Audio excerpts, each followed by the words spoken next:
Olá, mulheres queridas, vamos dar continuidade à leitura do nosso livro Campo de Batalha da Mente? Hoje nós vamos falar o tema Não mereço as bênçãos de Deus porque não sou digno.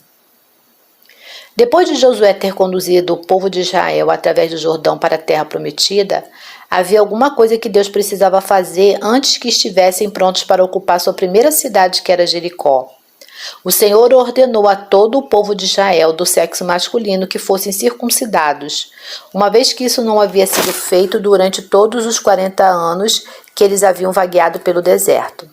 Depois que isso foi feito, o Senhor disse a Josué que ele havia removido do seu povo o opróbrio do Egito. Alguns versos à frente, no capítulo 6, o relato começa com a forma como Deus conduziu seus filhos para dominar e conquistar Jericó. Por que o opróbrio precisava ser retirado deles? O que é o opróbrio?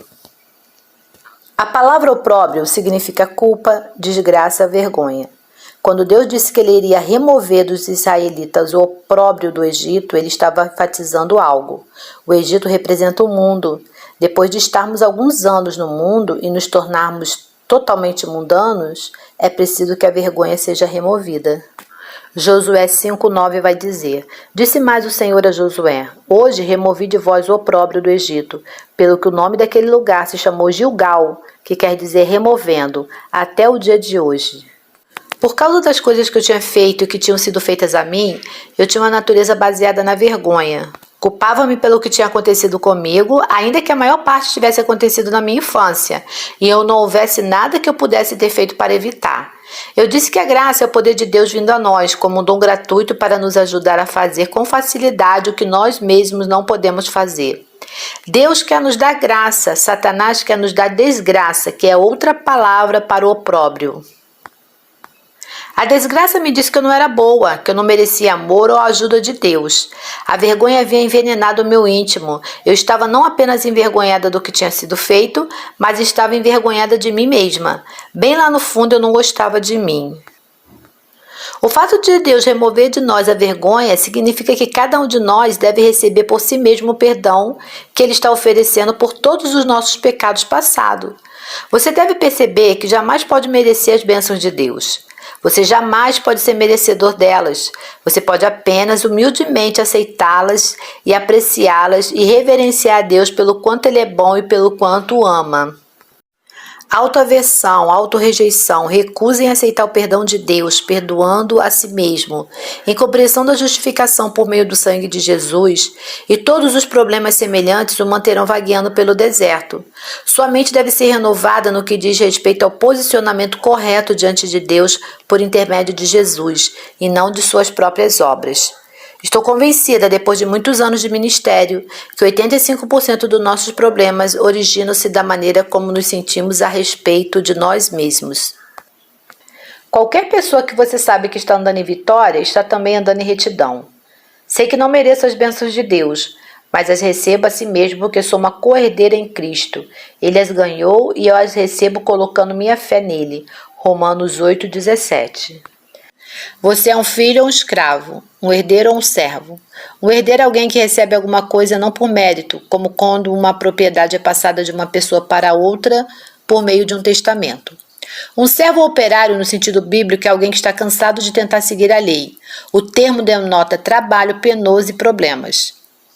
Vaguei pelo deserto por anos como uma operária, tentando ser suficientemente boa para merecer o que Deus queria me dar gratuitamente pela sua graça. Eu tinha uma mentalidade errada. Primeiro, pensava que tudo que precisava ser ganho era pelo trabalho e merecido. Ninguém faz nada por você sem troca de nada, já diziam alguns para mim. Esse princípio me ensinaram por anos. Por vezes seguidas tinha ouvido essa frase enquanto eu crescia. Diziam-me que qualquer pessoa que agisse como se quisesse fazer algo para mim estava mentindo e se aproveitaria de mim no final. A experiência com o mundo nos ensina que devemos merecer tudo o que conseguimos. Se queremos amigos, devemos mantê-los felizes o tempo todo ou eles nos rejeitarão. Quando afinal terminamos com o mundo, o opróbrio dele pesa sobre nós e precisa ser definitivamente removido. Como você se vê? Números 13:33 vai dizer: Também vimos ali gigantes, e éramos aos nossos próprios olhos como gafanhotos, e assim também o éramos aos seus olhos. O povo de Israel tinha um opróbrio sobre eles. O fato de que tinha uma opinião negativa a respeito deles é visto nesse versículo. 10 dos 12 espias que foram mandados para espiar a terra prometida, antes que toda a nação cruzasse o Jordão, voltaram dizendo que a terra era habitada por gigantes, que os viam como gafanhotos, e assim eles eram os seus próprios olhos. Isso nos permite saber claramente o que essas pessoas pensavam sobre si mesmas. Por favor, tome cuidado, porque Satanás tentará encher sua mente, se você permitir, com todos os tipos de pensamentos negativos sobre você mesmo. Ele começou cedo construindo fortalezas em sua mente, muitas delas negativas, sobre você e sobre como outras pessoas se sentem sobre você. Ele sempre arranja umas poucas situações nas quais você experimenta a rejeição.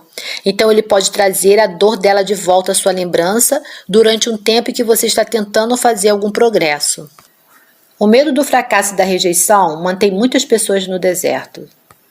Muitos anos sendo escravos no Egito e vivendo sob maus tratos extremos, havia deixado a vergonha sobre o povo de Israel. É interessante notar que quase ninguém da geração que inicialmente saiu com Moisés entrou na terra prometida. Seus filhos é que entraram. Apesar disso, Deus lhes disse que eles precisavam tirar o opróbrio deles. A maioria deles havia nascido no deserto, depois que seus pais deixaram o Egito. Como poderiam eles ter o opróbrio do Egito sobre eles, quando nem mesmo viveram lá? Coisas que estavam sobre seus pais podem ser passadas a você. Atitudes, pensamentos, padrões de comportamentos podem ser herdados. Uma mentalidade errada que seus pais tiveram pode se tornar sua mentalidade.